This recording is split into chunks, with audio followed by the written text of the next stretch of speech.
পার্টিতে গিয়া সালমান ভাই তাকে চর মারছে আজিজ মোহাম্মদ ভাইকে, তারপর সেইটা নিয়া অনেক জল ঘোলা হইছে। এইগুলি ভাই ৩০ বছর ধরে শুনতাছি।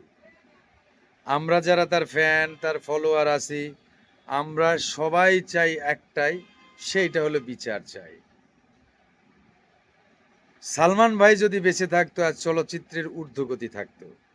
সালমান ভাই যদি বেঁচে থাকতো আমরা চলচ্চিত্রের শিল্পী গলাকুশলী যারা ছিলাম ওই সময় থেকে এই সময় পর্যন্ত তাদের মানে চুলায় আগুন জ্বলতো এবং ভালোভাবে জ্বলতো। কারণ এই ভদ্রলোক এমনভাবে ইন্ডাস্ট্রিটাকে মেনটেন করছিল, ডিরেক্টর প্রডিউসারকে বলাই বাহুল্য। আমরা এত কিছু শুনতে চাই না, চর মারছিল, থাপ্পড় মারছিল সালমান সাহেব, তার বইয়ের সাথে এর আগেও কয়েকবার সুইসাইড করতে গেছিল, ও কত কথা, এত কিছু শুনতে চাই না ভাই।